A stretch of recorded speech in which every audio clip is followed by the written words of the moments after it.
Hello, Steve. Hello, Joe.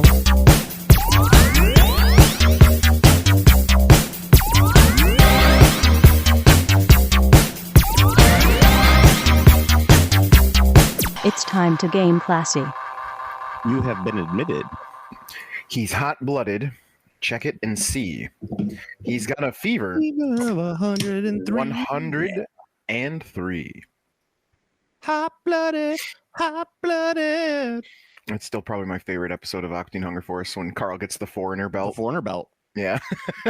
You're as cold as ice, baby. The best line in that episode, and I've been quoting it for 25 years, probably at this point, 25 years. I don't need no instructions to know how to rock. That's right. I don't need no instructions to know how to rock. I have been saying that non-ironically for 25 years at this point. Yeah. It's a banger line. That entire episode is a banger episode. Also true. Oh, Aqua Teen Hunger Force. This is like the stupidest stuff we watched in the late 90s, early 2000s on Adult Swim, because there was nothing ever like that in our lives. I mean, Octane Hunger Force is also very specifically funny. I think there was a lot of shows that tried to be Aqua Teen Hunger Force that ended up being, I guess I would say, ended up being successful on their own, but I thought they were ass, like Squidbillies. Yes, that's my first thought. I knew exactly what you were thinking. Yeah, that was my first thought. But I mean, there was no comedy that was like that. It was like the first kind of Gen X comedy. No, that's not right. The first Gen X cartoon, right? Like the first cartoon that Gen X who grew up watching cartoons would make. Yeah. So I mean, like the proto ones, like the ones that came before the grandfathers of those, like Powerpuff Girls, Dexter's Laboratory, and Cow and Johnny Chicken. Bravo. Yeah, like those were the ones where like Gen X was like coming into play, and then like the first time they were able to do it for like adults was Adult Swim, and I don't think our brains could take it. Our elder millennial brains could take it. They just exploded. I loved it. I loved Carl too. He's so fucking funny. Everything about all of those shows, those early Adult Swim shows, Space Ghost, The Brack Show. Oh man, Space Ghost was so good. Space Ghost, Coast to Coast. Yeah, that shit was great. I think he had Weird Al on once. Oh yeah. What was it? I can't even think of all of them. But they were just all ridiculous. Every one of them was ridiculous. Oh, absolutely. All right. Well, welcome to Game Classy, the show where we always start off not talking about games, and talk about games, and then stop talking about games, then talk about games, and stop talking about games. And then maybe talk a little. Then maybe talk a little bit about games. Maybe. And or maybe we're going to talk. We'll just talk about nerd shit, right? What's that? We'll just talk about nerd shit, really. But what if we talk about little games, i.e., at War Games Atlantic is doing here War Master Scale Dwarves? They sure are. I love them. I think they're great. Those sculpts are terrible, but they're great for what they are, though. I think they're great. I love them. I love them. Yeah, I think what I'm spoiled by is that 3D printing has made creating your own War Master Scale Dwarves so much easier, and they're such better sculpts. But they ain't plastic. I know. Well, that's the only selling point to it, is that you're getting plastic, which won't break, you're guaranteed to take the paint well, that sort of thing. You don't have to worry about miscasts. I don't know. I think they look good personally, but yeah, there's no miscast, no broken, no sprues attached generally. Well, I mean, you will have sprues attached, but it's a different type of sprue cleaning. Right. So yeah, they have them. Yay. I was like, that's going to be the big story of the day. Oh, absolutely. By the way, guys. So go ahead. No, I was just gonna stroke off about how much more I like them. They're really, I just think they're really good. I don't even think the sculpts are bad, dude. I gotta disagree with that. I think they don't look like Games Workshop, but I like them. I think they look good. I also like their orcs. I think they're perfectly cromulent 10mm miniatures. Yes. Now, do they look as good as the 3D printed resin stuff? No. That if that's the comparison, you're correct. But other than that specifically, I think they look great. No, you're right. I'm it's not necessarily apples to oranges, but when you think about it, if you want modern 8 or 10mm games, you have a couple choices. You have either a very, very select few of plastic makers, or you have 3D printing. Like you have Forest Dragon, who has a wonderful Patreon. It's Patreon. Yeah. Oh, their range is real good. I like their stuff. Forest I didn't Dragon. want to say OnlyFans, but it was in my head at the time. Yeah, their undead are really nice, and I like their wood elves a lot. Actually, funnily enough, Yeah, Forest Dragon. Their entire range is great. Mm-hmm. I highly, highly recommend it.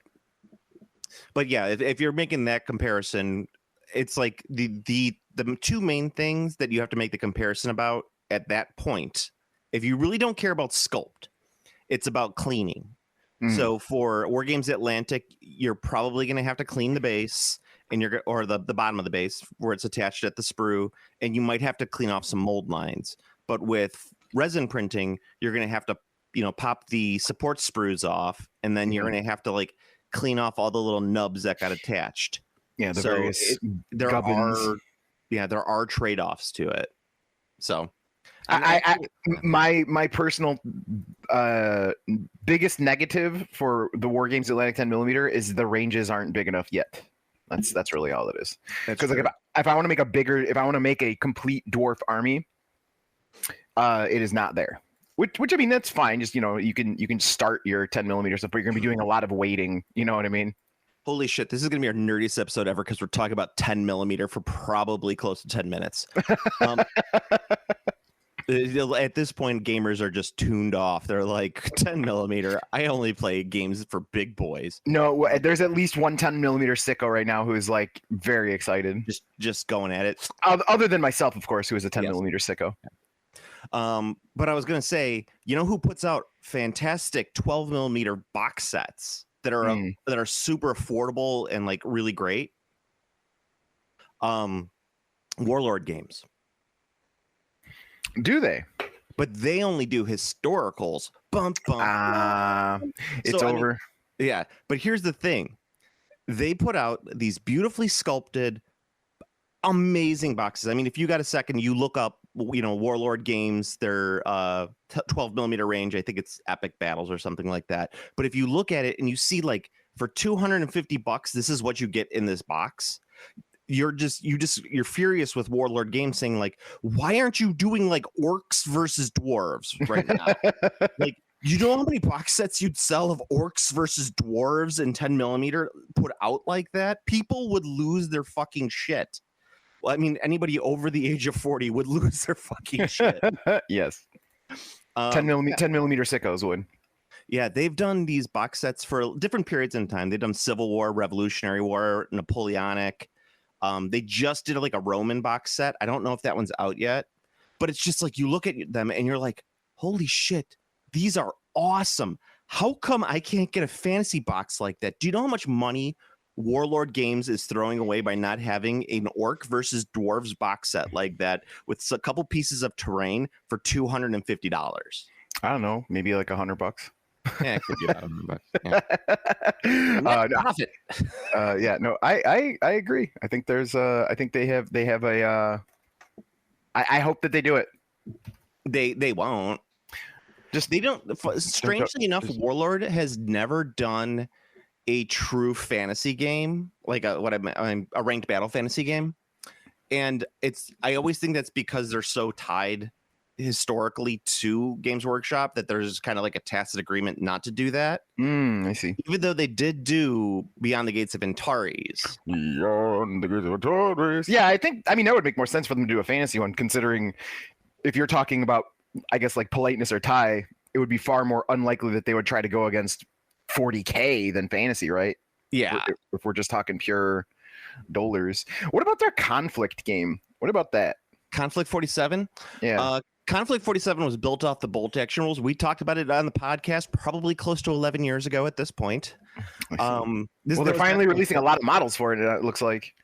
Oh yeah. Well, it's a sci-fi diesel punk extenuation of World War II where people start using lasers and shit like that. Mm-hmm. The original rule set was built off bolt action.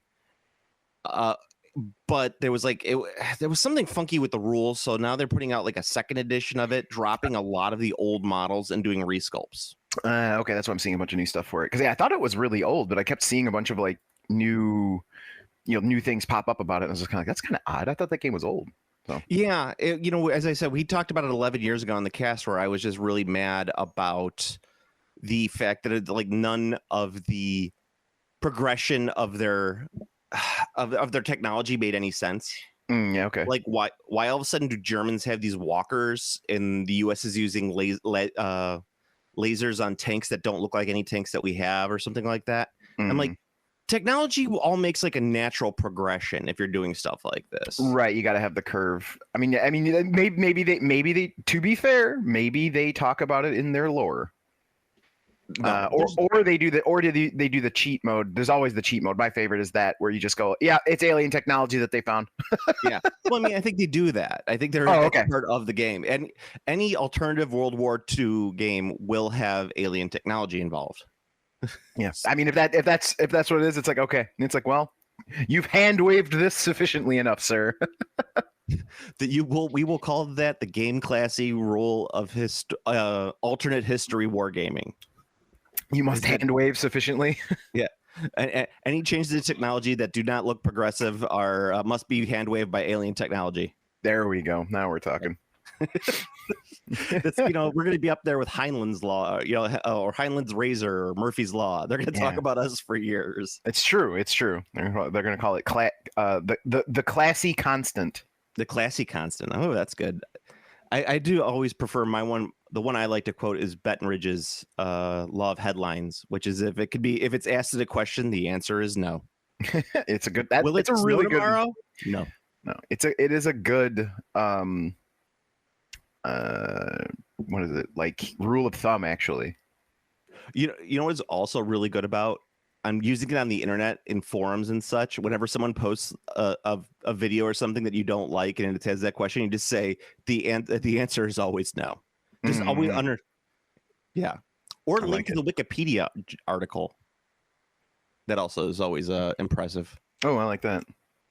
Yeah, I'm actually looking at the epic battles stuff for Warlord right now because I was looking at the Conflict 47 and then I was like, I'm gonna look at these epic battles. But the battles are so epic. Yeah. Okay. Well, where's the big box? I want to find the big box, the big Napoleonic box. But because I wanted to read off what was actually in it. Oh, okay. Word. Yeah, I know. It's I don't know. I mean, they do some fantasy stuff, don't they? I could have sworn. No, they don't. All right, fair enough. So for $100, right? Well, this is 89 British pounds, so maybe like 120. You get 1, 2, 3, 4, 5, 15 sprues of infantry, 3 command, 3 cannons, or 3 skirmishers, 3 cannons, and some cavalry, right? And that's on both sides. So 2 armies that are nearly identical. Then you get a little piece of terrain and some fences, and that's just for $125. That's like, why aren't they doing that with fantasy? That would make so much more sense. Yeah, I can see it. They do have a fantasy game, kind of. It's really weird. I'm looking at it. It's called Warlords of Erewhon. Yeah. It's not, but I'm talking, what I'm talking about with fantasy is like classic, rank and file fantasy. Yeah, no, this one's weird. I don't know what's going on, because like I'm trying to look at the factions for this Warlords game, and like they have a very odd there's just some very odd results, because if you click on fantasy and sci-fi and you go to Warlords of Erewhon and you go to factions, the first one I clicked on was dwarves, because dwarves are on the mind right now, and I was like, we see dwarves, and the only thing is on the website is 2 SKUs. There's a dwarf infantry and dwarf heavy infantry, neither of which are made by Warlord Games. They're the Oathmark dwarves. It's just there's just Oathmark dwarves. Like, why are Oathmark dwarves here? It's very strange. They used to have figures for that, but they would also have generic figures that were brought in by other companies. So like Osprey Games or War Games Atlantic is making something, and they're like, well, this could possibly be attached to the ogres. We'll put this in the ogre section. I see. Yeah. Although I do actually, it's funny that Oathmark, I actually really like Oathmark's stuff. I think they're Oathmark has really nice, solid. Is a really, really good, solid alternative. Yeah, I'm a big fan of them. I shouldn't say alternative for GW, but just like a good if you want to do a generic war game. Yeah, you know? just alternative fantasy models. They're just really solid. I mean, they'd be great for your Frostgraves as well. And of course, if you're doing Hobgoblin would be. Oh yeah, you like your Hobgoblin, yeah. I fucking love that game, dude. It's so good. I've actually played a couple games against myself, of course, but they actually have a single player rules variant in the rule book for Hobgoblin, which I was kind of like, oh, that's really cool. It's basically a guideline on how to challenge yourself playing a miniatures game. Like it's like, here's what your opponent should do to make this, challenge for you. Because there's stuff that you have to make accommodations, because like there are things that you're obviously never going to get gotcha'd by yourself. So it says like, okay, like do like, and they don't cast spells. It's like, that your opponent, your virtual opponent does not cast magic, and like it gives them different advantages instead. It's fun. It's fun. I was having a good time. Yeah, it's really good. And the one thing that I was really impressed by is that they managed to make a non-specific rule set that it really lets you use everything, but not in a. I know I've said this a bunch of times, but like I'm consistently impressed by the game feel, the mouth feel. The mouth feel is so correct.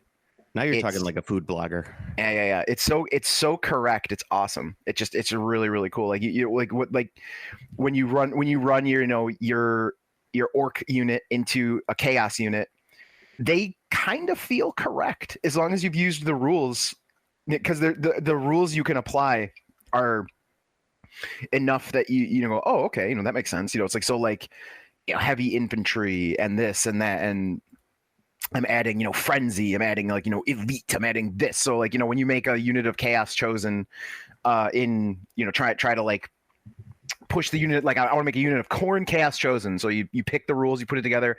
When they play on the table in Hobgoblin, you're like, yeah, okay.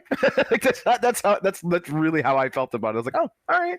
So all right. Now, is it as good as Warhammer, like just actual straight up Warhammer?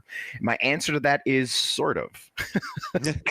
So yeah, go ahead. It's not as in depth, like, so like if you want that, like if you want the crunch, if you want that, like, the fiddliness that you get with Warhammer, which, I like, you do not get that with Hobgoblin. But what that means is that the bigger games that you like, the bigger games you always want to play with Warhammer, but like they never kind of pan out, or you never finish them because it's like, fuck, man, it's been 6 hours. I gotta go home. I can't finish this game. Man, 1 week since you're looking at me. Exactly. That doesn't happen with Hobgoblin. You can actually do a gigantic fucking game, like cool. Huge, and it goes by pretty fast.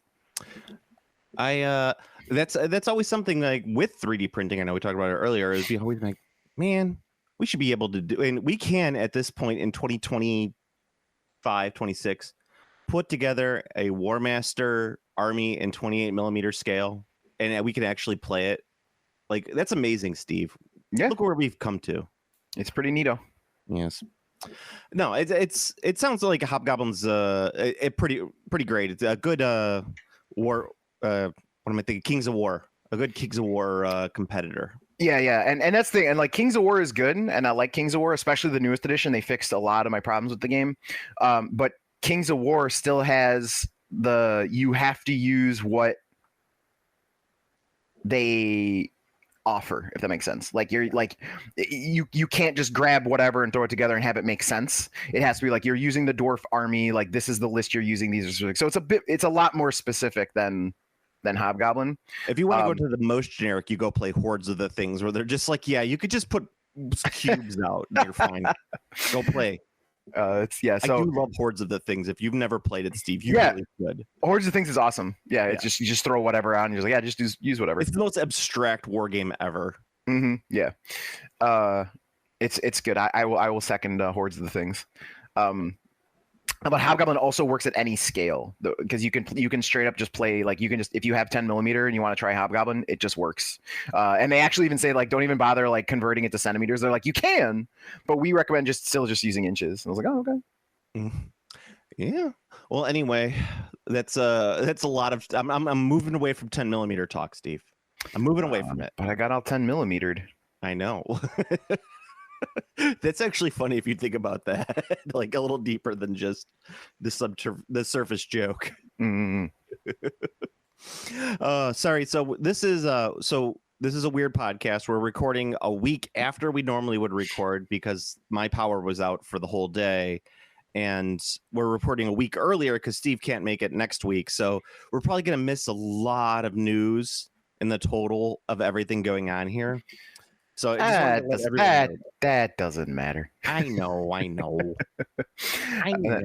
Oh, the other thing we didn't talk about, the speed paint markers. Very excited about those. We got a lot to talk about today. Yeah. Army Painter is putting out speed paint markers, so I'm going speed paint markers. Because I started using some of the Gundam ones. But then I go Army Painter. I think you really need to try some of the newer since their big rebrand and reformulation. Because I actually was talking to someone about this earlier. Another hobbyist who I encountered at my job. But we were talking about, and he's like, I used to be the biggest Army Painter anti, because he's like the only thing that paint was cheap. He's like everything else about it was garbage. He's like the only thing it had going for it was cheap. Like you tell me, hey, this is way cheaper than Games Workshop. That is correct. He's like, that is the only thing it had.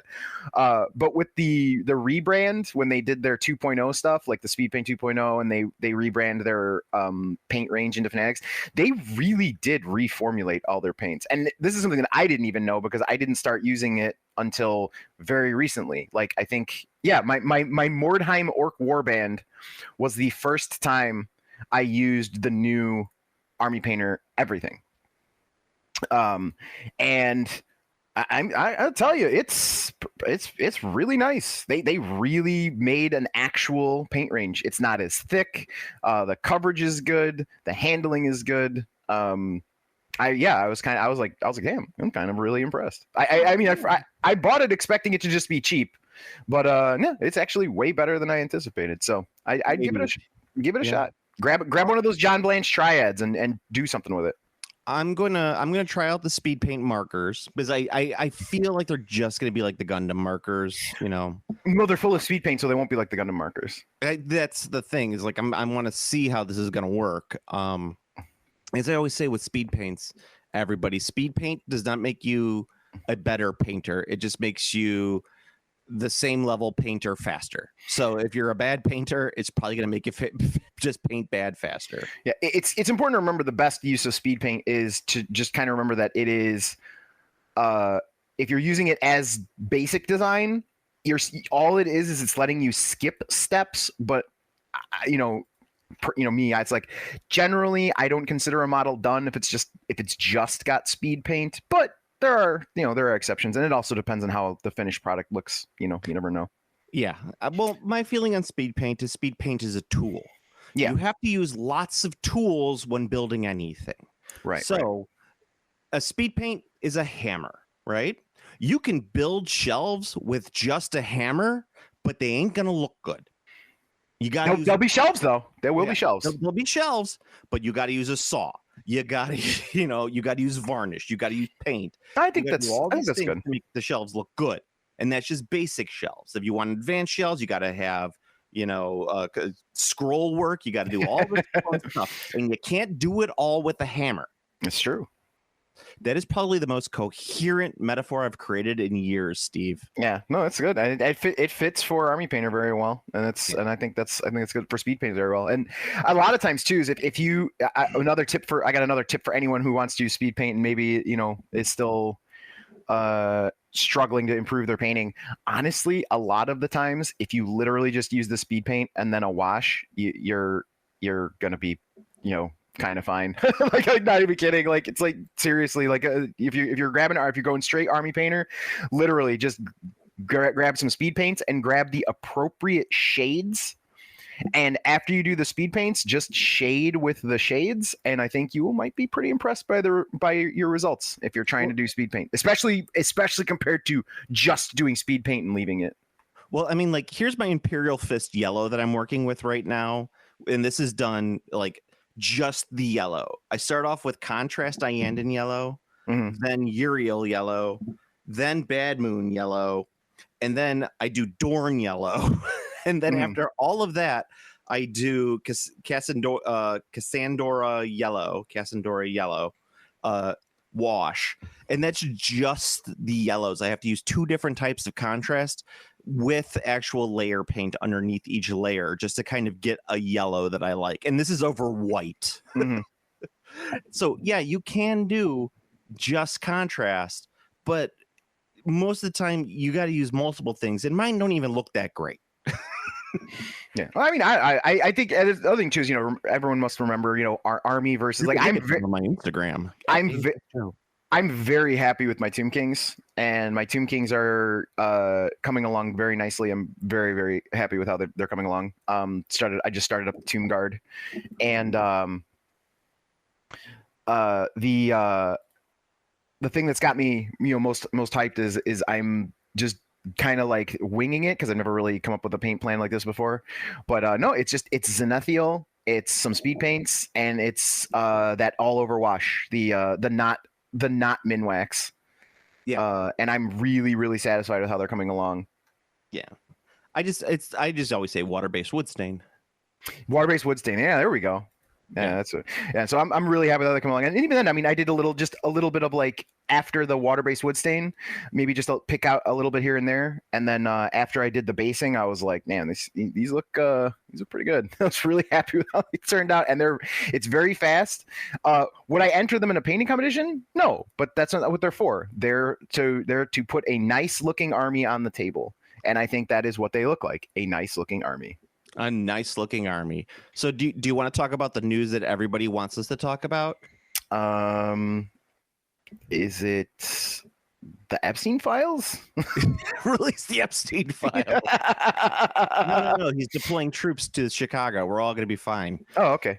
Because as you know, that they're only going to be in the loop, and no one is going to be like, everyone in the loop is going to be like, what the fuck is this? What are we in an Italian airport? What's going on? No, I want Dawn of War. Dawn of War 4? Dawn of War 4. Finally. I'm very. Also, on top of Dawn of War 4, I need to throw out. They released the Dawn of War Definitive Edition as well. Yeah, it's great. It is great. If you like the original Dawn of War, if you wanted to play it again, it is significantly better than the current versions on Steam. It's very inexpensive. I think it was like $25. It contains all the games in one package. It's built as one. Yeah, I cannot recommend the Dawn of War Definitive enough. It's phenomenal. It's great. 100%. It's cheaper if you already have something or other. I read that somewhere. It's like, or maybe it's Dawn of War 4. Something is cheaper. Oh, yes, you get a discount if you already own it. Yeah. If you already own the Dawn of War games on Steam, you get a discount on. Because I got that. I got the discount on the. It's like $30 cheaper on the definitive edition. It's a big discount. It's significant. But yeah, just wanted to mention that. But now on to Dawn of War 4. Dawn of War 4. Blood Ravens are back. So excited about Dawn of War 4. The trailer got me quite elated. Did it get you 10 millimetered? It got me 10 millimetered. It really did. It got me 10 millimetered. The devs talking about it, they're like, we know that you guys overwhelmingly want single player content and a good campaign. And I was like, holy shit. I'm like, they're not going to it really is going to be Dawn of War 4. Sorry about Dawn of War 3. That's right. Plus campaign missions. Yeah, it's really going to be that. It's really going to be sorry about Dawn of War 3, you guys. Yeah, it's been, how long has it been since Dawn of War 3? Like 13 years? It's been a while. Actually 2012 or something. I actually got to look. I actually got to look it up. Yeah, but yeah, it was. I mean, Dawn of War 3 was a fucking boon. 2017. 2017. Okay. Yeah, it was Dawn of War 3. All of the time has become missed. Not great. But yeah, I mean, I was super pleased with everything I saw. Not gonna lie, I was just kind of like very, very ecstatic. Once I saw the orcs drop a building onto the map, I was like, well, they did it. They figured it out. They figured out that people actually liked the original game. They have so this one is going to have the Mechanicum, which is going to be the first one with the Mechanicum. Yep. Right. Yep. And it looks a lot like the original Dawn of War 1, 2, and 3. Yeah, it's. I think it's got a really good. It seems to be really in between 1 and 2, which is good. Like that's exactly where you want to be, because for me, I liked 2, and most people generally like 2, but 2 was a pretty big take compared to Dawn of War 1. Like the way the games played were very dissimilar. Although 2 was a good game, they just did not play similar at all. And then 3 made it like a weird MOBA, which everyone hated. 4 is kind of it does, from everything I've read, it does seem that it is like, this is, we're taking the best bits of Dawn of War 1 and the best bits of Dawn of War 2, and we're making this game. We're making, it's going to be a traditional RTS. There's going to be base building. Very excited about that. So let me ask you a quick question. I was just thinking about this. Are there single player MOBA games where you're playing all 3 of the characters? Are there so you know what I'm saying? Yeah, I know what you're talking about, where you're controlling the team. There is not a solo controlled team MOBA game that is popular. Other than you can play the single player Dawn of War 3 to kind of get that, but it's bad. Well, I was kind of thinking that would be a really interesting game to do with units instead of characters. So you take 3 units and you treat them like you would a MOBA team. That's Dawn of War 2. Yeah, that's what I was saying. That, it actually, in theory, sounds interesting. Yeah, that is 100. That is the game Dawn of War 2. It minus the fact that the maps are not MOBA maps. Like it doesn't have the creep. Like it doesn't have the MOBA game design where you have the creep spawns and the lanes and the stuff like that. But the idea of your squads are super special boys. That is Dawn of War 2, because your scout squad is Sergeant Praxis and his scouts.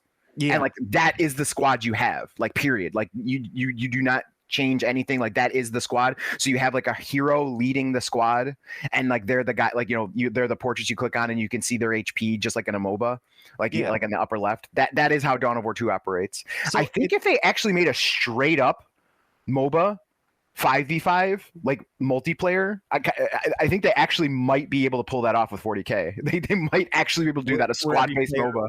Where all 5 players get a squad. Yeah, that would actually be pretty fucking cool.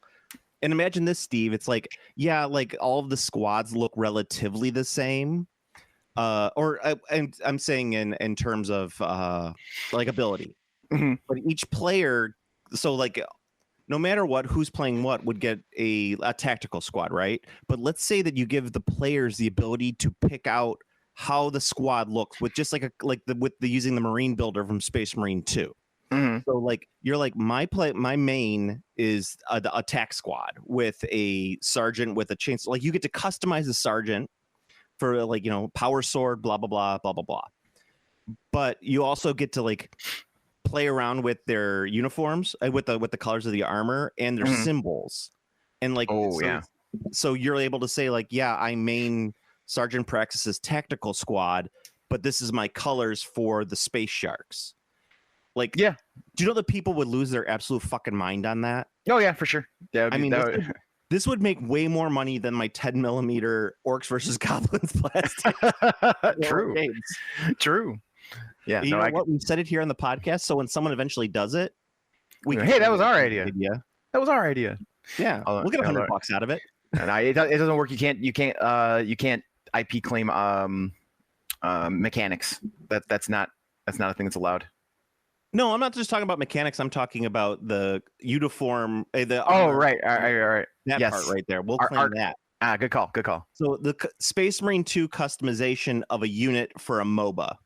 Nice. Okay. Yes, we're ready. We're ready to accept your settlement for you to go ahead with your game project. Yes. The way you said that reminded me. I was having a argument with my wife about naming the cats that we have, and I said that we should have named them Sloat Seattle and Edelston. So because if you're from Chicago, Slow Seattle and Edelson Chevrolet is where you always save more money. I like that. Yeah. Or you could do Niles and Fraser.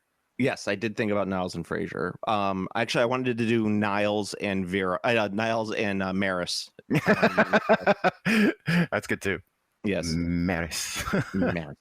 I got one really, really long skinny cat and one fat cat. They look like the henchmen to a villain. That's kind of awesome. Yes. So anyway, yeah, Dawn of War 4, it's going to make $1 bajillion.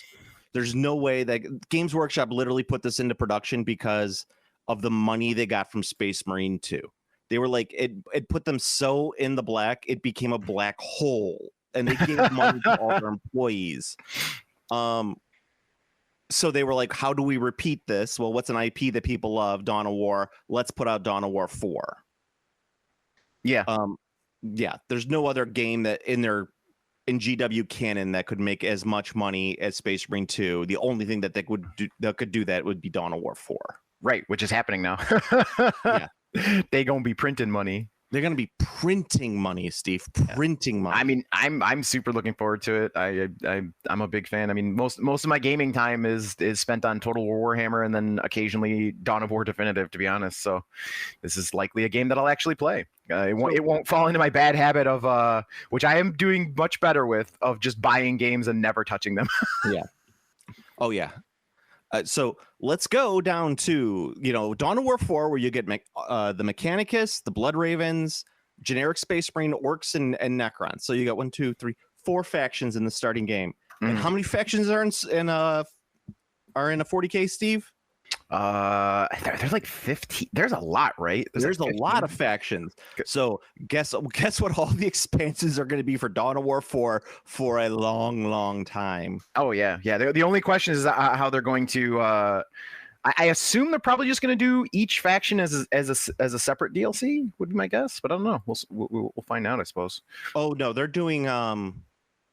They will have a Dawn of War 4 Shadow War, where it's like we're gonna get the Custodes, the Custodes, the Eldar, and it'd be 3 factions, and then Custodes, Eldar, and the Tau. No, the Tau would get their own expansion, but you get 3 of them in there, right? Oh, then you'll have one-off ones like behold the Necrons, or no, that's coming in the basement. Behold the Squats, and the Squats. Yeah, the Squats get out and they get their own one. And then they'll do a Tau massive expansion with the Tau Guard and something else. And then you'll get expansions on the expansions of get your Valhallans for the Guard, and then that sort of thing, or get your all Kroot army for the Tau. Yeah. Or Tau will be a fancy one where you'll be able to play as the Tau, the Kroot, or a combined army. Ooh. Yeah, see, I got you interested in it. Hire me. Whoever's doing Dawn of War 4, hire me. I think they would need you to have programming skills. Yes. Well, no, I'm the idea guy. I don't need programming skills. They don't pay idea guys. No. They could pay me in pie. I'm a 1950s cartoon character. Ooh. Gotta get some pies made for the new hire. Pies made. Yeah, he's working for pies. Apple, cherry, raspberry. Where's he hiding at? And they just pull the pie. It's like, don't worry, I got this. They pull the pie out of the oven, and then the smoke wafts off, and it pulls me by the nose. Oh yeah, you float into the room on the smell. Yeah. Yeah, I'm Goofy in a 1950s cartoon. Yeah, it's all tracking. This is Deep Silver and King Art Games. I've never heard of them. Deep Silver, I know. Deep Silver has done several good games. So, yeah. So I mean, that's the big news. That's the news that everybody's going nuts over. Yeah. Deep Silver did Kingdom Come, which is a massive smash hit right now. Really big smash hit. So that's what they've done. So yeah, Deep Silver is a known. Oh, they did Metro, Dead Island, Saints Row. So yeah, you've probably played one of their games. They're very. You know what? I haven't played a video game in years at this point. Well, I mean, Dead Island's pretty old, like years old, but regardless, it's good. Yeah, the last actual video game that I actually played a couple days ago. To be honest, I played 5 minutes of Star Wars Battlefronts that my son got at Disc Replay. So it's actually, I really had a lot of fun playing it because it reminds me a lot of the other Nice the Battlefront. older, yeah. But anywho, the only other Games Workshop really notes that I had was they are actually releasing these cool little battle forces for Horus Heresy that are pretty good deals. If the prices are out as they are. So I highly recommend them. The Space Marine box set is actually really, really good. Mm. For like $125 or maybe 150, you get like a big ass dreadnought, a rhino, and like 2 tack squads. It's like, this is like old school good. Mm.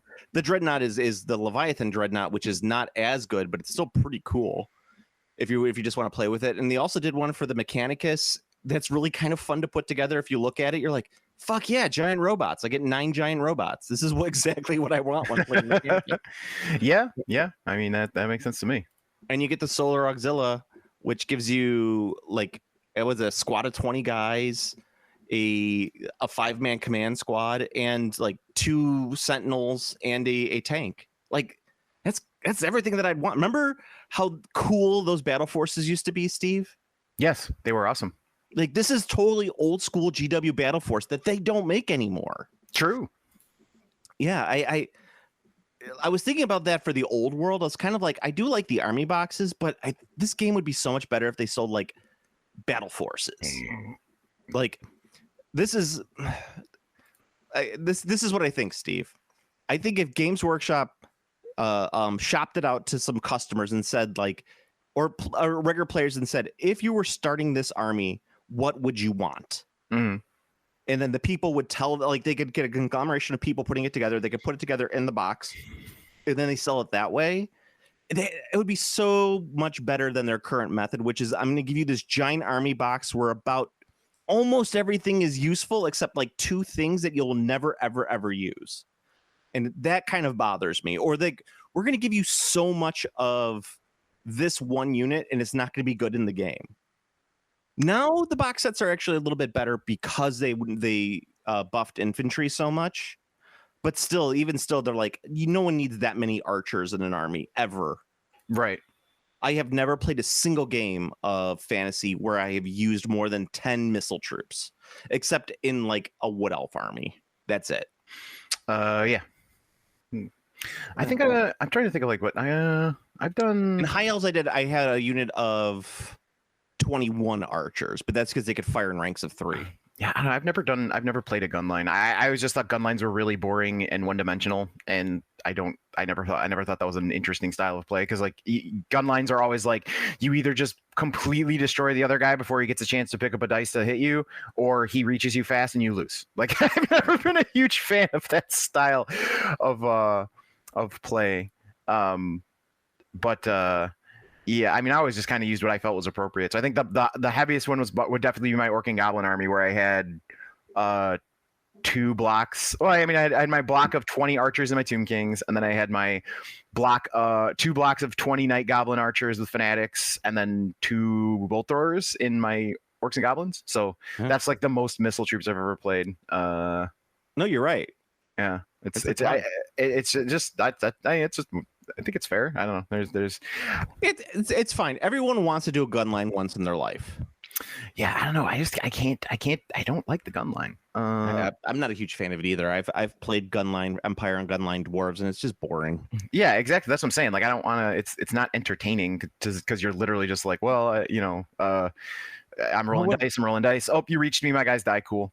Not a gun line, so to speak, but a big ass unit of Hellblasters for a Chaos Dwarf army. The big bazookas, the big. Oh yeah. Like, that was fucking fun to run for a while, because it literally would be like decimate troops, but your Chaos Dwarves were so like shitty and moving that you barely ever got it to work. Yes. So when it did work, you were like, yes. Yeah. Yes. No, this is true. Yeah.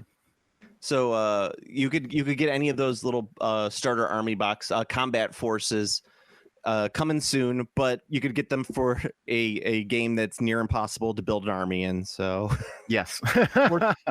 I really want to like this new edition of Horus Heresy, but it's really fighting me on it, Steve. Yeah. it's putting up a stink. it's putting up a fight for like, it's like, I want to like you, Horus Heresy 3, and it's like, no, you don't. I'm like, yeah, I do. And then it's like a cat that you want to hug and it bites you every time you try to hug it. Like, I can't even build a fucking army for this game. I'm not a dumb man, Steve. I have 2 master's degrees. I feel dumb reading that rule book. Do you think they've made it more complicated to drive you to an app? Is there an app? No, there's no app. Oh, I was actually thinking that, but no, not currently. There is no app for army building for that game. Actually, there is a website called New Recruit that's kind of like Army Builder, but it's a more like it's a stable online. Oh yeah, I use New Recruit for Old World all the time. It's great, fantastic. It's a great site, right? And even they're like starting to put together a Horus Heresy 3 builder, and it's like I have a massive screen that I use for my office. And even then with that, it's because making a Horus Heresy 3 list is so complicated. It's like taking up the entire screen. And you have to like scroll down. It's like it should not have to do this at this size. That's awesome. Yeah, it's I just need like someone to like there needs to be a YouTube video that's like really The app on your phone is really good if you get the New Recruit just as inside. It's very functional, and it does cross pollinate with the website because you as long as you're logged in. So yeah, but as I'm saying, it's like I'm not a dumb man. I should be able to get this, and the way that they did it was interesting, but it could have been done so much better. Mm-hmm. So basically, what I like and what it sounded like what they wanted to do was they wanted to link formations with HQ. So in order to buy a formation of troops, you have to buy an HQ, right? Okay. And for every HQ that you buy, it unlocks, another formation. Okay. But certain HQs open up like very unique formations. Like that sounds cool, right? Yeah. I'm down. That sounds similar. That sounds similar to how Age of Sigmar battalions worked. Yeah, very similar, right? And it would be like, okay, so if you want to take this HQ, you could buy a tactical, or that's like your base one, but you could buy an armored fist, right? And armored fist, you get up to 6 different types of troops, 6 different rhinos or land raiders. Boom, Bob's your uncle. Great. Sure. Yeah. And that sounds cool. Like you get basic stuff like that, and it's a good way of nuking, like abusive lists. So in 2nd edition Horus Heresy, and everyone who wasn't bringing like 3 dreadnoughts you're not gonna win your game, right? Yeah. I mean, you can't. This is over exaggerating. I know, people, but you have 2 dreadnoughts in a list, and it's like, okay, this list can get brutal. 4 dreadnoughts at a 2,000 point army. That's gonna be able to rip through the armies. Dreadnought edition became very real. Very real. So in this edition, it's going to be very, very rare to see a list that has more than 1 dreadnought in it. Like they didn't like really take down the power of the dreadnought. They just made it so that it's very hard to take dreadnoughts. That's cool in my opinion. I like that concept. But the way that they linked all of this together doesn't make any sense to me. And I'm not saying that in a generic sense. I'm talking that in a very real, literal sense. I don't know how to do this. I want to know how to do this because every time I think I got it, I go on like New Recruit and it's like, no, I'm gonna put it together the way that I want to. And it's like, this doesn't work. This is illegal. And I'm like, is it the website? And then I go look at like some people's posts on blogs and stuff like that. I'm like, that's not was it? Oh, fuck. Like it is bad, Steve. I can't, if it's that hard for me to understand, I can't imagine. I know I'm not a smart man, but God, that's fucking insane. You're gonna get some of them French fry potatoes. I'm very Sling Blade about this. And I'm like, what was wrong with the old way of building things? It's kind of a shit show for this edition. It sounds like fun. It sounds like a Space Marine MOBA game. I'm sure it'll be fine later. I don't think it was executed properly. Yeah, I'm sure they'll fix it. It'll be fine later. I mean, that game is important to Games Workshop as far as I know, so they'll probably be very attentive to it. I love the aesthetic. It is a hobbyist's game for sure. It's I don't like that they're kind of like trying to make it its own unique thing in terms of rules. I kind of like that Games Workshop could keep legacy rule sets like older editions 40K and older editions Fantasy kind of alive in these two specialist type games, like in Old World and in Horus Heresy. Mm-hmm. I liked that, and I it's kind of a shame that they got rid of that old feel from 6th edition for this game. It's just a little sad. It's not like it's a bad thing. It's just a little sad because you and I have very fond memories of playing, Warhammer 3rd edition, Warhammer 3rd through 6th edition, right? Yeah. We have fond memories of that kind of play style, and to take that away, that's I don't know. It feels like I'm growing up, Steve. Or it's yeah, I don't know. I don't really have a way to. What's the emo song about growing old? So this is growing old. Never heard that song. The only emo song I know is "Where Are You?" and I'm so sorry. I cannot sleep. I cannot dream tonight. That's the only emo song I know. That's the only emo song. What about Black Parade? Is that an emo song? Then yes, I know Black Parade. I was gonna say, like, yeah, you're in the age group to know Black Parade. Yeah, if that counts as an emo song as well, then yes. Oh, very much so, sir. Yeah, I don't know. I don't know what emo music is. I've heard someone said Weezer is emo music. That just seemed wrong. Wemo is very, very pop emo. Weezo. I wouldn't necessarily call them an emo band, but I could see where people come from when they talk about it. Okay. It's definitely got a lot of that early kind of whiny sound to it, which is what I classify as emo music, just music that sounds very whiny. Yeah, that seems fair. Oh man, I have been on a doom metal kick that's been insane. I don't want to talk too much about it because there are people who listen to this podcast who are really into metal, Mick, and they'll yell at me about anything. You listen to Castle Rat? Fucking love Castle Rat. Did I send you Castle Rat? I mean, I knew Castle Rat from a long time ago. They're okay, then probably not. No, I love some Castle Rat right now. Yeah, they're good stuff. They're coming to Chicago in September. I kind of want to go. It's really going to depend on what's going on at that time. But yeah, Castle Rat's been good, and there's another band that I like right now that I've been really jamming out to. It's a little more like I don't want to say jam bandy. That's not the right word, but it's like the Mammoth Weed Wizard Bastard. Just listening to that while I'm painting has been a lot of fun. Oh fuck, that's what I forgot to talk about. Dawn of War 4, the thing that I'm looking most forward to is the goddamn soundtrack to that game, because it's going to be amazing. Oh yeah, it's going to be a banger. Yes, for sure. 100% pure gaming music. That is the music that you have on while you're playing Warhammer in your basement. Or it's on your headphones when you're playing solo. That or the song "One is the loneliest." Boom, boom, boom, boom. That's a good. That classic movie trope. All right, so that's about all the workshop news. There wasn't a ton. I don't feel like there was a ton of workshop news that I was like, oh, this is important that we have to talk about. I mean, the only other thing they really talked about was about tariffs. Oh yeah, I mean, but everyone at that point is we've talked about the tariffs. There's no. I mean, Games Workshop specifically about tariffs. What they said they're basically like they've released their like projections and what they're gonna do. And essentially, like if you've been upset with the Games Workshop short stocks and being unable to get stuff, that is going to continue. Yeah. That is the trend of the industry, like the gaming industry. Like if you've been having trouble finding things that you want in the gaming field, well, it's the tariffs. Because one of the safest things you can do as a company when the environment is generally hostile and volatile, you make you cut things to the bare minimum, which is what everyone is doing, which is why it's impossible to fulfill orders, why you're seeing shortages and this and that, and why you're seeing scalpers thrive in the gaming industry right now. Scalpers are the people winning in the gaming industry right now are just scalpers. And the reason they are winning is because product production runs are going lower because no one wants to risk a set taking a bath and their company folding. Yeah. No, you're right. 100%.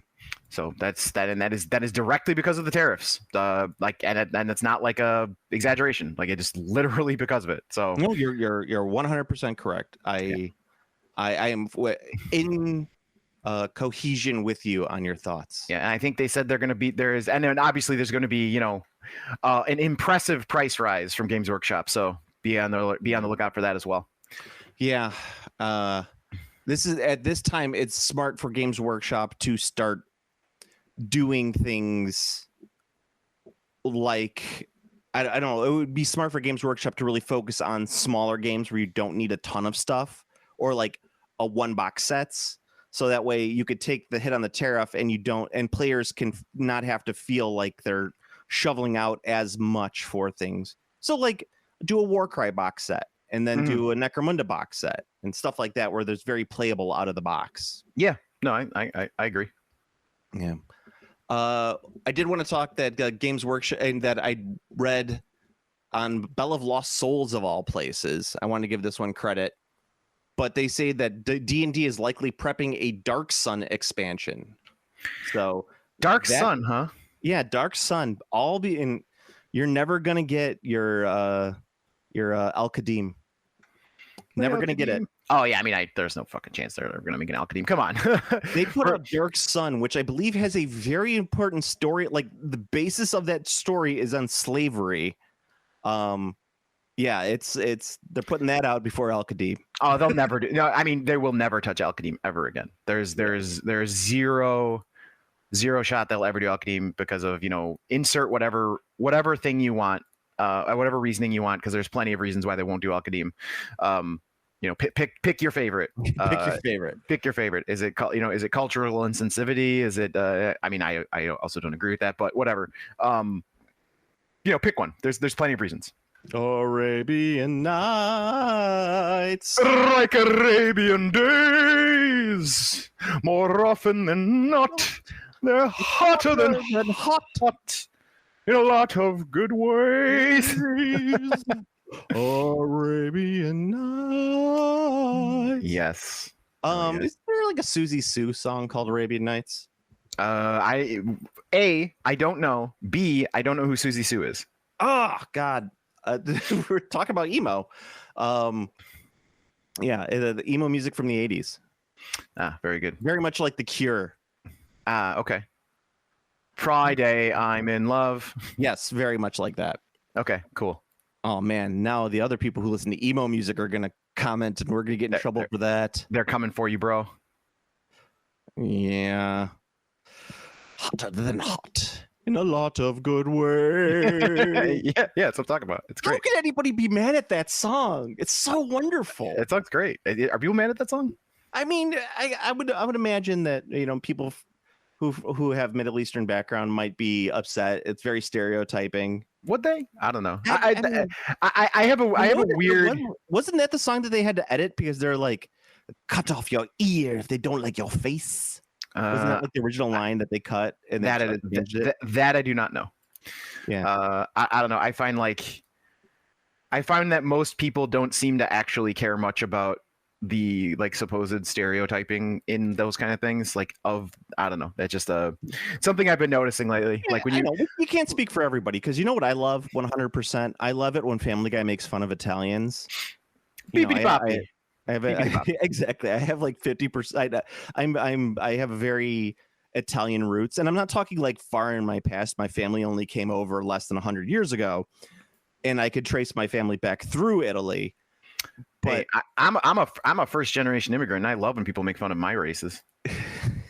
Yeah, well, and especially I love it when they make fun of Italians. It's like my favorite thing in the world. But whatever. Yeah. It's also ridiculous people. and also I love when they make fun of Americans, American stereotypes. American stereotypes crack me up as well. No, they just make the American stereotypes just make me angry that they exist, but they're true. They're so true. They're very true. I know I'm with you that they're true, but I see what you're saying. You're not angry that they're stereotyping. You're angry that the stereotype is not a stereotype because it's just a real person. Yes, I understand. I'm angry that stereotype even exists. Okay, I'm following now. The basis of the I'm mad that people buy gigantic $40,000 pickup trucks, $50,000, $60,000 pickup trucks, and then they roll coal. for no reason other than just to drive to the local Walmart. Like like that bothers me on such a fucking level. Yeah. Look, someone's got to roll coal, and they're the ones to do it. I mean, seriously, like the everyone carrying a gun stereotype. It's like I'm actually kind of conservative on the fact of like I'm not like against guns in general. I'm not like for guns. I don't own a gun, but I'm not against guns either if they're done properly, with certain things in mind. But I get mad at when I see the Yosemite Sam style American running around going, hey, my stance on guns is that your stance on guns is irrelevant because they shot kindergartners and did nothing. So did nothing. Exactly. like whatever you want to say, it's supportive, not supportive, you can definitively point that nothing is going to change ever, because if that didn't change it, it doesn't matter. So it's pointless to talk about. Exactly. Like that's the one thing that could possibly have changed it, but you can now see that like where our country's priority lies. So do you think after Sandy Hook, we're gonna get way political here. Do you think after Sandy Hook, like the gun manufacturers were like holding their breath, and after it like all panned out, they're like, they didn't do anything? What the fuck? No. I don't think any of them were concerned. I think they were all talking about how much profit they were going to make because people were going to rush and buy guns because they think that there was going to be laws passed against them. I think every time there's a gun violence crime, I think the people I think arms manufacturers just start counting their increase in profits. Because every single time there's a gun, every time there's gun violence in America, gun sales spike by like a huge amount. Anytime there's every single high-profile gun incident in the United States causes a massive buff in sales for gun manufacturers, arms manufacturers, ammunition. You can do nothing better for the profit margins of arms manufacturers than to just go kill a bunch of people with a gun. They'll make a ton of money off that every single time. Wonderful. Yeah, so that's America, bro. To be an American. Well, at least I know I'm free. Which, of course, is also the biggest lie in the song. Because I always tell people, I'm like, you think you're free? Try and test your freedoms. See how far you get. just the shooting freedoms. I mean, if you got that, you got that. You're right. You got that. All right. I think the only other story that I really wanted to talk about was the settlement for Image Comics with Diamond. Remember I sent you that article? Oh, yes. Yeah. So we've been talking about it. Diamond has gone out of business. A massive distributor, been doing stuff for a long time, but they did a they're still maintaining business, sort of. I don't know. They're in bankruptcy right now, so we don't actually know what's happening to them, I guess. So what had happened, we talked about it before, is that Diamond right now has massive warehouse inventory that they wanted to claim for consignment. Mm-hmm.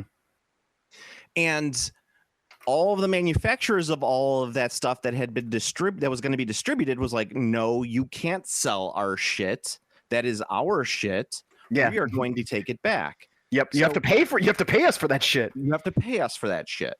So Diamond Comics was the first one to reach a settlement. The rest of them are kind of in a class action settlement, I guess. I don't know if I'd call it class action, but it's like a massive lawsuit. I don't think it's technically a class action because of the nature of it, but if it was not this specific situation, it would be a class action. Yes, if it was not this specific situation, it'd be a class action, at least in our limited knowledge of the law. Correct. So Image Comics settled, and they were like, okay, this is what the agreement is. Image Comics is going to give you a list of everything that they think you have in storage. And they are going to put together a map, like a Goonies map, to tell you where it is and what warehouses, and you have to come at these specific times to get it. And I'm kind of like, this is the most ridiculous settlement part of it. Like, I get like, okay, this is what belongs to Image Comics. They are entitled to it. They can come have it. But the fact that it's like they have to have a list, and if they don't have a list, we're not responsible for it. So like, and they have to provide a like map to like where everything is. Yeah, it's like super weird. That's to me, it's like I get what's going on because I guarantee you Diamond doesn't have massive amounts of staff at these warehouses that are because they're bankrupt. They don't have anybody working for them. They can figure out where everything is. But it's for me, that's insane. It's crazy. But I'm glad I'm glad Image is getting their stuff back of all things, and I hope that this is going to be a relatively similar settlement to what the other companies are get. So like places like Green Ronin or I don't know, any of those other RPG dealers get their stuff back. Marvel and DC, whatever. Fuck Marvel, fuck DC. Well, they already moved away from Diamond anyway at this point. Yeah. So yeah, they just got to get their shit back. Is basically what it is. Yeah. I've been going back and reading a lot of 90s comics. God, what a beautiful time for comic books. Were you reading Prime? No, no, I was not reading Prime. I was reading a lot of DC, 80s and 90s DC stuff. It's Prime time. Yeah. The Peacemaker came back yesterday, and I saw Superman in the movie theater. It's a good feel. I love that 90s feel to the Superman, to the DC comics. And you know what it is, Steve? More than anything else, it's the paper that the comic is made out of. It's that old pulp before they started going glossy that feels so right when reading a comic book. I'm such a fucking old man. We talked about 10 millimeter comics and 10 millimeter miniatures. We're talking about pulpy comics from the 80s and 90s. Jesus, all we got to do is like talk about how great old episodes of Doctor Who are. Really hit the trifecta. Yeah, but I hate Doctor Who. So you do hate Doctor Who. I really, really vehemently hate Doctor Who. I think it's fucking dog shit. I don't know how it's the only way it makes sense is it's because it's British. It is true, and maybe because of it being British. It has to be. I mean, that show just fucking sucks, bro. It's bad. Like, it's just legitimately ass. I don't understand it. Like, it's so weird that it's such a fucking thing. And I said it's because there's nothing on in British television, and it was just like, well, I guess this is the thing that's on, so we're gonna watch this. You don't want to watch Ma Brown's Boys? Yeah, no. I mean, that's like upstairs, downstairs. Yeah, I mean, I clown on various things, but man, like for outside of movies, which I generally like British movies. British You're TV is like Four Weddings and a Funeral fan. I've seen that movie, but I don't remember if I liked it or not. So. But like, man, a lot of British TV is fucking ass, bro. like holy shit. And this is from British people because I watch a few British streamers, and they did some like nostalgia like watch-alongs, but obviously they're British, so they were watching old British shit, and it was so funny because they were like, oh my god, this is fucking ass, and I'm like, yeah, it is ass. I'm like, you're right. I love British cinema. I will admit that. But movies are good. I said movies. This is aside from film. I love a lot of British films. Well, like British films are real good. Different types of British films. You have the period film, right? You have the classic like Sense and Sensibility, or going back in like Shakespeare style film, right? Mm-hmm. You have that. You have the awkward British romantic comedy. Like Notting Hill and shit like that. Usually a Hugh Grant-esque type movie. The British bumbling man and the beautiful woman who's way outside his league. And I'm so charmingly befuddled. And then you have the British crime movie, which is the other one where everyone runs around with the most incomprehensible accents you've ever heard, talking about some crime that they're going to do with kitchen knives because they can't actually have like guns in British movies. I think Britain outlawed that at some point. He's Bullet Tooth Tony. Yeah, exactly. Like, Boris the Bullet Dodger. Why do they call him the Bullet Dodger? Because he dodges bullets, Abby. But there's also like one of my favorite British genres, which is not actually a British genre in mainstream movies, and it's the underground, cheap British horror film. And Hammer. Well, Hammer's cheap British horror film. That's true, but it's awesome anyway. And they only do like 3 movies nowadays, and they're just capitalizing on the old name horror. Oh, I'm talking about the old stuff. The new Hammer doesn't count. Yeah, but that's what I'm counting. It was a proper nation, Steve.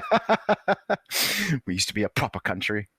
We got to spend a day in the life of a real Brexit geezer. Exactly. It's called being at Games Workshop's headquarters. But Hey yo, that's a deep cut. No, it's not a deep cut, as in it's a deep cut joke. It's a deep cut to British sensibilities. The underground British cheap horror film is usually filmed in some place that's now like an industrial mall, and it's like these people who are all fat British men who are like 45 to like 55, acting younger, acting like doing whatever, or filming in the woods, and it's always like with a werewolf, or there's vampires or something like that, and I absolutely adore it because I'm like, oh, they tried. But they're fun to watch. They're incomprehensible. Like the people's accents are incomprehensible. I'm like, where's this person from? Like Eastern West Suffolk, and they have their own native accent there. Yeah, like, what the fuck? It's just like America, where if you're from Wisconsin, you talk like you're from Wisconsin. Oh, I did. Talking like you're from Wisconsin's nothing different. People come to me all the time and say, you got an accent. And I say, no, sir, you're the one with the accent. Now let's go get some cheese and beer. Yeah, you're the one who's got a funny accent here, buddy. Yeah. Hey now, you're the one here with the funny accent. Yeah. Hey now, you're the one here with the goofy accent now. Sorry, I'm a little uptight because I haven't had a shit in 2 weeks because I consistent of a diet of nothing but beer, cheese, and beer cheese. Don't forget, you also had that bottle of whiskey. No, the Wisconsin, they'll have an old fashioned is what they'll have. Bro, it's Wisconsin. They'll drink fucking anything, bro. I think they only very recently got ousted as the drunkest state. No, God, that hasn't. Who's beating them? Let me see. It would be one of the Dakotas. It can't be. Like Wisconsin. Okay, no, my bad. They're still number 1, but North Dakota is number 2 and climbing. They're the heir apparent. Oh yeah, I'll give it that, but no one beats Wisconsin. I went to many parties in Wisconsin, University of Wisconsin or University of Madison, where I was shocked at the amount of alcohol drunk. Now here's the kicker on that one. Not a lot of people know this, but American beer that's usually drunk at college is very low alcohol content beer because it's cheap as fuck. It's cheap as fuck. It's like between 3 and 5%. No, it's never 5%. It's like between 3 and 4%, and it's really, really easy to drink a lot of it. But these people still get hammered off of it, which goes to show you the volume. Yeah, they just keep drinking. Yeah, you just keep drinking until it works. Like, getting blitzed off 3% beers is insane. Yeah, getting hammered off of Ice House. Yeah. Well, I've been hammered off Ice House. I don't think Ice House is 3%. Ice House is a little higher. Yeah, I just know Ice House is my go-to cheap beer. Yeah, well, that's true. It is a cheap beer. But nowadays with microbrews and like very high alcohol content beer, I don't know how it would be because I haven't been to a Wisconsin drinking party in 25 years. No, you're not staying up on your Wisconsin drinking parties. Maybe 20 years. It's been 20 years. So I think I was like in my mid 20s last time I went up there, but that was it. Yeah, it's very, very weird. I don't even know how I got on that. Oh, the Wisconsin accent. Yeah. Oh yeah, there. It's not really that funny. Yeah, yo, hey there. Oh no, gotta go to the bubbler. I'm a little thirsty. People from Wisconsin are ridiculous. They're ridiculously made up people. You know what, Steve? We gotta give up on the joke. People from Wisconsin don't exist. Okay. Yeah, we're just gonna get rid of the joke. People from Wisconsin don't actually exist. I love the Wisconsin accent. I wish Wisconsin was real. Yeah, I wish Wisconsin was real. Okay. It's so made up. It's like a fantasy novel written by a turf. Oh yeah, but the British horror movie, if you could find them, they're usually on Tubi where you find them. They're fun. Good on them. I just wish people filmed movies on film. That's it. I don't like digital with those low budget horror movies. I like the mouth feel of a filmed low budget horror movie. Yeah, no, I can see. I mean, but at this point, film is high budget though. I know it's very high budget, and because it's difficult to get, but man, and it's labor intensive to actually do film because you have to edit and you have to do all this old school stuff, and editing takes a long time on film. So you gotta figure out what you're doing there. Good times. So anything else news wise? Oh, there's some speculation about what the new best army in Old World is after the nerf. The FAQ, I should say. Yeah, the nerf buff. Yeah, the nerf buff, and supposedly the current contender for the crown is vampire counts. Fucking vampire counts. One of the legacy armies that the fucking old world players bitch about all the time about how all the legacy armies suck is currently poised as in consideration for being the best army in the game right now. Whoa. So there you go. Yeah. So it's very funny. With the 8th edition redesign, the Vampire Counts army looks so good on the table. Oh yeah, I mean they look awesome. They look real nice. Don't get me wrong, I love the 6th edition feel with the big chunky zombies and everything like that. Mm. But if you use the Age of Sigmar, the zombies with a in an 8th edition army, it looks so good. Oh yeah, that shit looks phenomenal. Like phenomenal. Yeah, that shit looks awesome. Yeah, and it's a really solid, like, yeah, if you're using von Karsteins, you use skeletons. If you're using Necrarchs, you use the zombies, and it just looks so good as like multiple armies. Like I don't understand why Games Workshop really keeps them out of the old world, but it probably won't happen anymore because of how good the legacy army is. Yep. Yeah. I mean, well, and I think you're just going to start seeing. I still stand by. I think all of the stuff that's being currently gated out of the old world is going to be integrated when they do a proper edition change for old world. I don't think it'll be a proper edition change. I think you will maybe see an edition change, but I don't think it'll be a proper edition change. Yeah. Like when I think proper edition change, I mean like a change in mechanics. Oh yeah. Okay. Yeah. No. Not that then. I'm thinking like a 1.5 almost. Yeah, I'm talking. Yeah, because people have argued that this FAQ makes it a 1.5, which is kind of, I think it's probably right. I mean, it's accurate. Yeah. Yeah, and the next edition, if they do like the new world and they have lizardmen, Skaven, dark elves. Oh my god! Imagine them just like salting the wounds and releasing an edition of the game called the New World and being like, the New World is compatible with the Old World, and just fucking throw a dagger to throw a dagger at War Machine because Hordes was compatible with War Machine. That could be, but I don't. So you're saying is doing a parallel game instead of a new edition? That's funny. Yes, even though it's the same game. Yes, even though it's the exact same game. Yes, yeah, it's the exact thing. It's the New World core book, and then you have the New World Arcane Journals.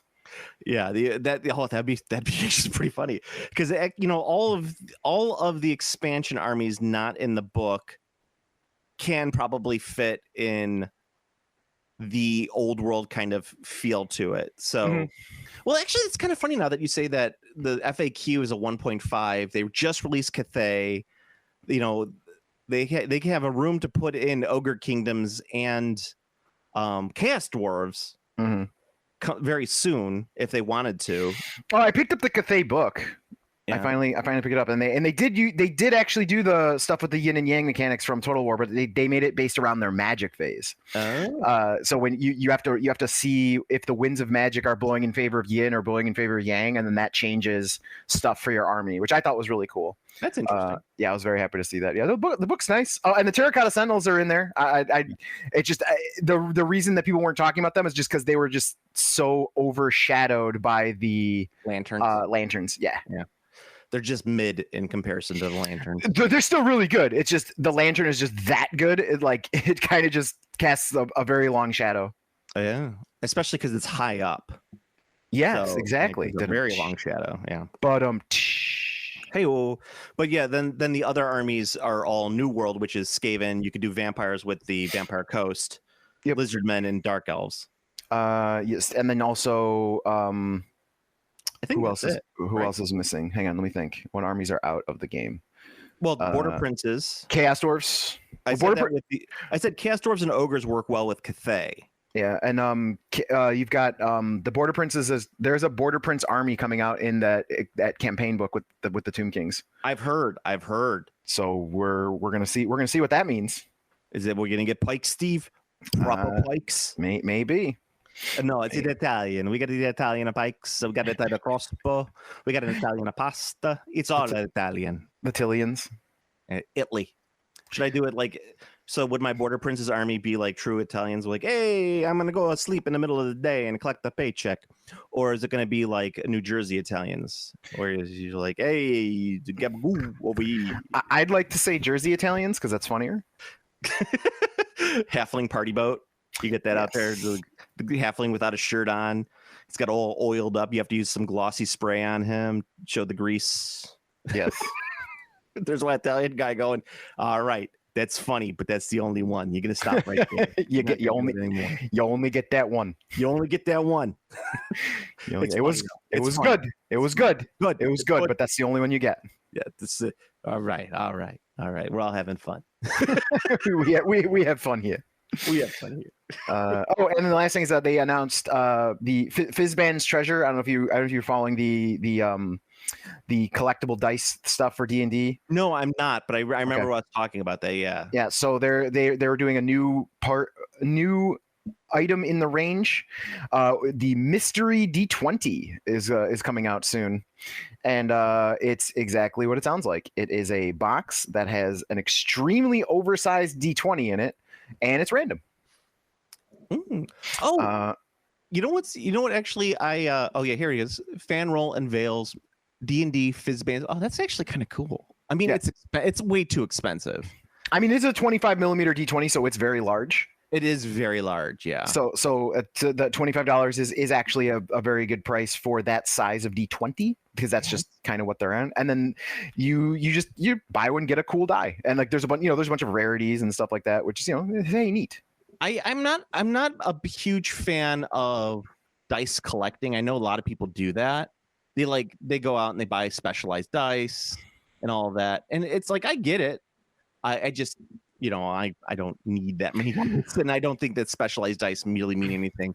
I don't think I would go crazy. Like, I mean, I'm sure there's some people going sicko mode and they're just like, I want to collect all of these. Like, that's not what I would ever do with these. But would I buy one and be like, I want this one cool die and whatever it is, I'm happy? Yes, that I would do. Yeah, I really would. You know what I think would be a good business for us to do? A game classy Las Vegas style RPG dice set. Ooh, where everything is machined, it's like machined perfect, super precision dice for the most accurate rolling for a RPG system. I actually don't know if Game Science Dice even exists anymore, but that was their entire company.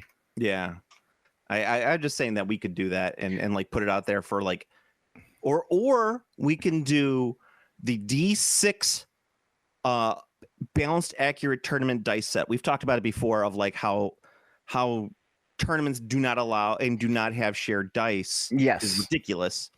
It is. We do that for them. We create machined, let's say 20 mil dice. So like the smaller squares, right? Mm-hmm. But not so square and not so small that they're kind of like GW dice, and not too big that they're like Las Vegas dice. That nice 20 mil size, 25 mil size. Okay, yeah, I'm picking up what you're putting down. Yeah, we say these are the most accurate rolling dice for miniature war games. We have to say that so that they don't know that we're just stealing Vegas's idea of dice. Yes. Like something that they could get cheaper if they understood. Shh, don't tell them that. Yeah, but we call them gaming dice or tabletop gaming dice, so that way they know. Well, I have to buy these. These are for the tabletop. Like, perfect. You could just buy Vegas dice. No. These are for the tabletop. Yeah, no, perfect. We got this. We need something that nerds can be petty about. Let's get on the Kickstarter immediately. Oh God, that's so much work. Yeah, but just think of all the profits. Oh man, I know we're going long today, guys, but it's just because we're kind of doing like a 1.5 episodes because we're doing 2 episodes because we're kind of missing 2. in total. Yeah. But the last thing I wanted to talk about, I forgot. I went to see the 20 Sided Tavern downtown Chicago in person. Mm. It's a live show that they do. It started off it's a live play. They started it in New York off Broadway, and they started a touring company with it. I saw Sunday matinee, so it wasn't that crowded. Sunday matinees are never that crowded, especially for a show about Dungeons and Dragons. It's Sure. Someone who follows Broadway like me, or like music or theater like me. Sunday matinees are for the blue hairs. That's when all the old ladies go, oh, I want to see this show about Cuban mambo music. Yes, and of they course. go see that, which is Buena Vista Social Club. Really great show. But besides the fact, that's what old ladies want to go see. Old ladies are not like, what's this 20 Sided Tavern? I don't understand. What's going on? I want to see what this tavern is about. It's like, oh, it's an improv show. Interesting. I took some classes at Second City once. They said I was very talented, but you know what? I had 3 kids at the time, and I just couldn't keep up with it. I want to get a what's that bread with the raisins in it? That Italian bread. Oh, the Italian bread with raisins in it? Yeah. Like Panettone. Yeah, I want to go get a panettone and watch it. I know it's like I'm talking like someone who's not actually from Chicago, like New York person going to see it. Like a Chicago person would be like, what's going on here? Oh, I don't like this. It was a very, very, very good show. It's definitely 5E. And I actually, when I was watching the show, granted, I was blitzed out of my mind, Steve. I didn't drive there. It was a Sunday afternoon. I was very blitzed. It was the day that we had the power outage here, so that was nice that we were able to go to the theater. But I was also on like painkillers and just a lot of weed. Hell yeah! It was a fuck ton of fun. But I was watching it and I was going like, in my head, I was going like, I almost wanted to shout out loud like, no, don't have the barbarian do the deception check. The rogue needs to do the deception check.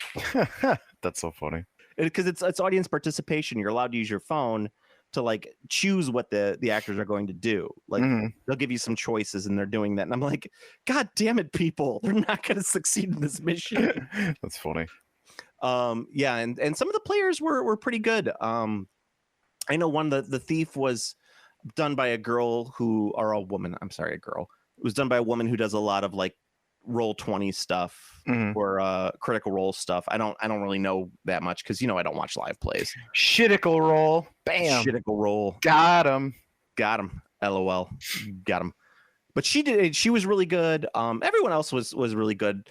Also, the audience gets to pick the characters they're playing. They have like each person has 3 stock characters that they play or that they have stuff for on set. So 2 of the characters were picked as very stupid characters, like a himbo and a girl that's into astrology. So that was kind of annoying because I was like, well, these 2 characters are way too similar to be on stage together. It would have been better if there was something different. If it just felt a little samey. The guy playing the rules lawyer was great, and the dungeon master was really good too. I was allowed to pick a character name. They did ask me at the beginning of the show to pick a character name, so that was fun. Nice. They did miss an obvious Malort joke, which I was very upset about.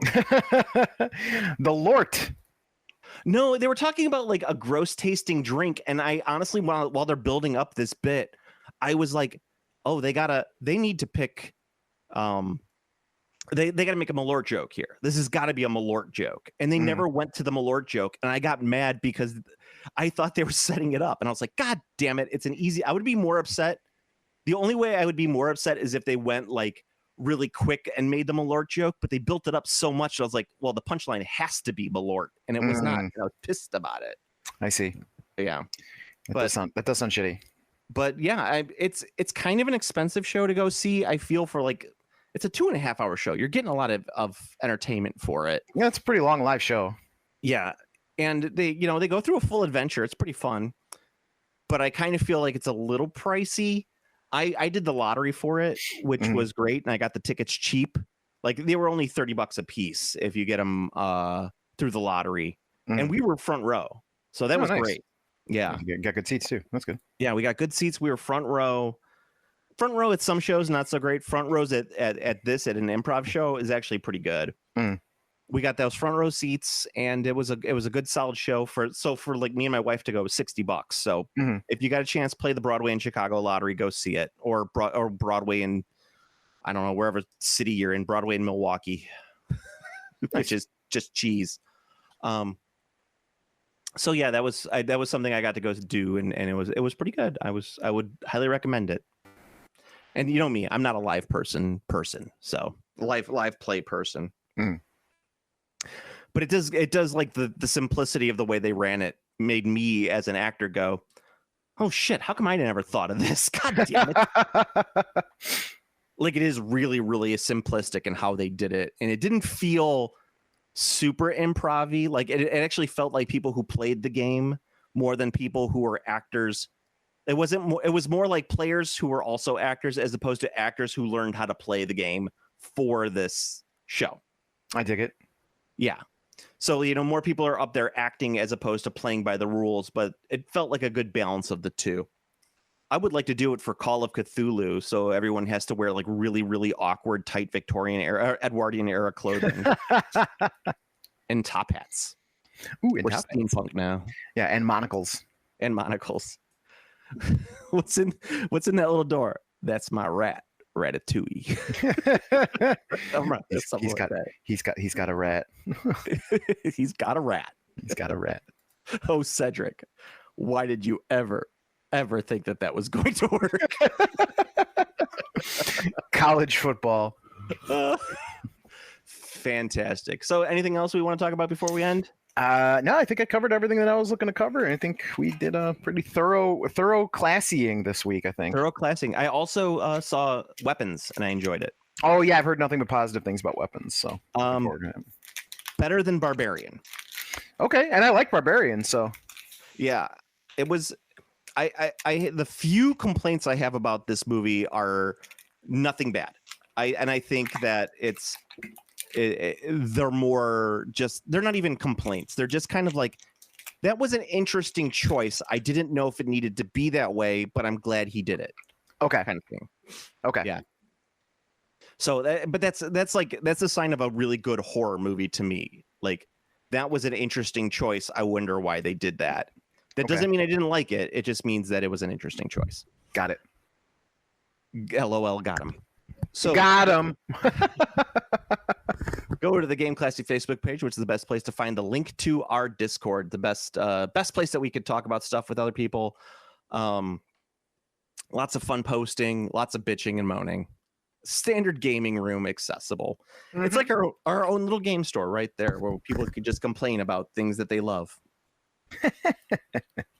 You can also, if you want to see more of my stuff, you can go to @GameClassyJoe on Instagram. I'm working on Imperial Fists right now, but I'm kind of getting a hankering for Old World, Steve. Kind of get a hankering for Old World. Yeah, they're doing some more Old World books for GW, by the way. I don't know if you saw that. I didn't see that. No. Yeah, they're doing some new. I believe they're new stories in the Old World, so that'll be fun. If you want to see more of Steve's stuff, you're going to have to see him on the Discord. That's his main hangout right now. He's banned from all social media, mainly for using the word cuck more times than was allowed. It's true. I passed the limit. I think you're only allowed like 72 cucks per hour, and somehow Steve beat that. Yeah, no, it's my bad. Yes. You can like, comment, subscribe for the podcast on iTunes, or you can like, comment, subscribe on the YouTubes. Did I say YouTubes twice? On the Apple iTunes, and then on the YouTubes. Whatever. Mm-hmm. Yeah. So that's going to be a really good way of helping out the podcast. I don't know how any of this stuff works anymore. I've been doing this for 10 years. I literally have no idea how algorithms work. I'm just putting this out there into the ether and hoping that people listen. But best way, tell people, hey, I like this podcast. I think that's going to help out quite a bit. Yeah. Especially on the YouTube ones, on the Reddit posts where people are like, I want to get into a gaming podcast. What can you recommend? And then people always recommend these awful, awful podcasts. I'm not saying that we're not an awful podcast, but why are those awful podcasts getting mentioned before our awful podcast? Yeah, exactly.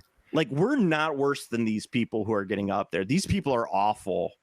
We're the equivalent level of awfulness. Yeah, I agree. Yes.